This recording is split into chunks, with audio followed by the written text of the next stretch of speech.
Hello dear students! In our lesson today, we're going to do some vocabulary exercises. So, we dealt with the reading and now let's focus on the exercises. Okay, we're going to deal with job, work, some phrasal verbs, work collocations, fears, feelings, and some negative adjectives. Let's start and take a look. We talked about all those expressions that could be used with work or job. Now, focus more specifically. We say, I am a plumber. So we have the pronoun, the verb, and the job. That's why we're using this expression. Go to the next one. We're talking about the area of business now. So what are we going to put? We've got IT and a large hospital. So I work in IT, of course. I work in plus the place. So here we had the area of business and now we have the place. So I work in a large hotel. Let's continue. I work for, but now we have the type of the company. And we've got my father, Citibank, and the construction company. Since we have the type of the company, we are going to put the construction company. I work for a construction company. I work for, and now we need the name company. What are we going to put? Of course, Citibank. We need the name of the company that we work in. And I work for my father, of course. Let's look at the difference. We have type of the company and the person. So, although we say I work for, in both cases, we do have the difference. Let's move on. Many times students confuse words like job and work. It's not difficult for you to find the difference. If you think that the word job is a countable word, then it's easier for you to understand it.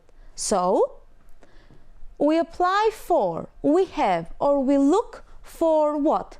For a job or work. Of course, we said it's countable, so we apply for a job. We count it. So it's more the profession. That's why we say, I'm broke. I have to look for a job. Start or finish what? Job or work? Work. You start work or you finish work. That's why John starts work at 8 in the morning every day. Whereas, for a foreign company, what are we going to put? Job or work for a foreign company?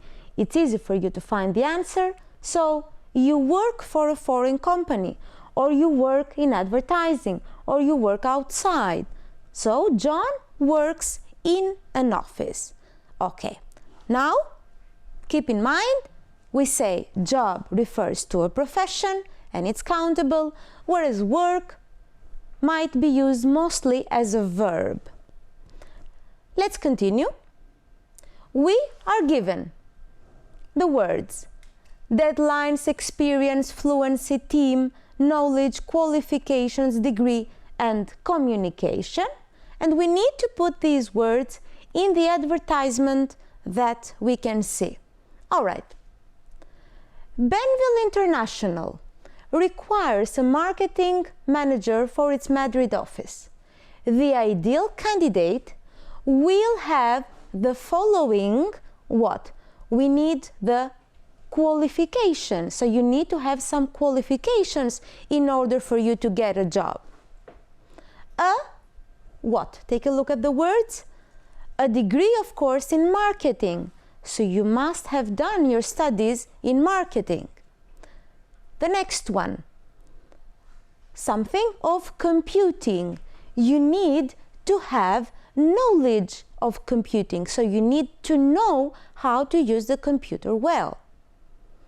In Spanish, you need to speak fluently in Spanish, so you must have fluency in Spanish. Let's move on.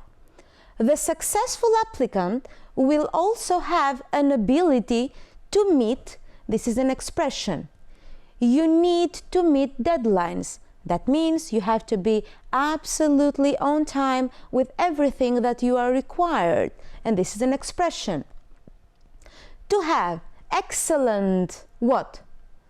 Communication skills, of course, so you need to communicate well with the people that you work with, and be able to work as part of a, take a look at the word, as part of a team, and have at least 5 years of experience, of course, in marketing.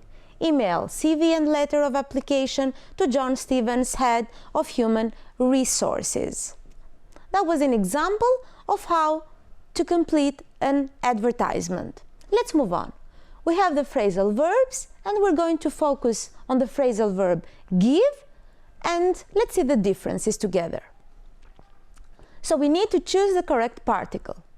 Andy is giving up or is giving down his 9-to-5 job to start his own business.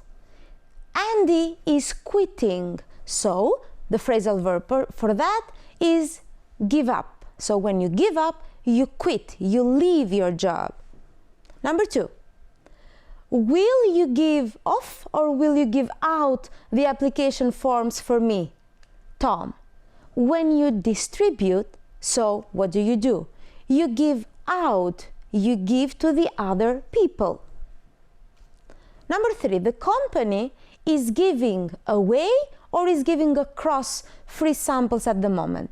The company, as you can see, is issuing some free samples. So the company is issuing some free samples. So it's giving away.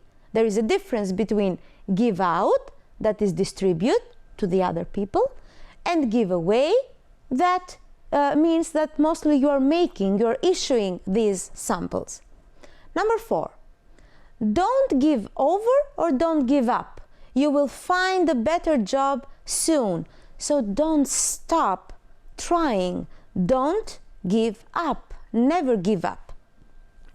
Number 5, can you give me back or can you give me on the file when you finish with it?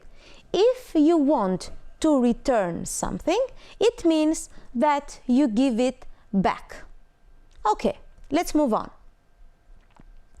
We are given now some words, and we're going to focus on the idioms that have to do with the fear. All of the sentences have the meaning of the fear that somebody feels, that somebody has. So these are idioms about fear that we're going to learn together. Mark went as white as a sheet, of course. That's the expression.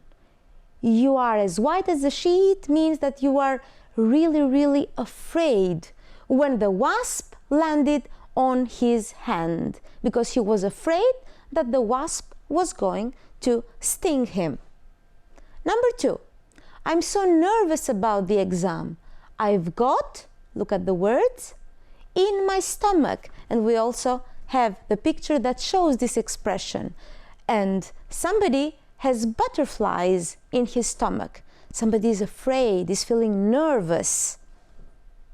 Number 3, Janet is scared. What is the expression? Is scared stiff, is really scared of spiders. Number 4, Brian nearly jumped out of his, look at the words, he jumped out of his skin when he saw the mouse. He was so terrified that it's as if he jumped out of his skin. So he wanted to be in a different place. He wanted to leave. He was so scared. And number 5, Harry's hair stood on end. You've seen many cartoons that somebody's hair goes just up when he or she is really, really afraid. And that is the expression to be used. The hair stood on end, so he was really afraid. As you saw, all the expressions have the same meaning. They refer to the fear or the anxiety that somebody has. Let's move on. We have the words dizzy, embarrassed, scared, nervous, and anxious. And now we're focusing on feelings. Let's see what kind of feeling each paragraph describes. So number 1, I thought I saw an old friend in the supermarket last week, and I waved madly and shouted her name. Only when I got closer, I realized it wasn't her at all. My cheeks went bright red. So, when somebody gets really red in his face, that person feels embarrassed about what he or she has done. So he or she doesn't feel well, feels in a bad condition, in a bad situation. So probably he or she has done something wrong. Number 2, yesterday morning I got to the bus stop a few minutes later than usual, and no one was waiting. I didn't know if I had missed my bus or not. I was worried that I would be late for work until the bus showed up. So since I was worried, I didn't know what was going to happen, it means that I was really anxious whether I was going to be on time at my work or not. Number 3, last weekend I watched a horror film with some friends, but I covered my eyes for most of it because I couldn't watch it. I didn't sleep well that night.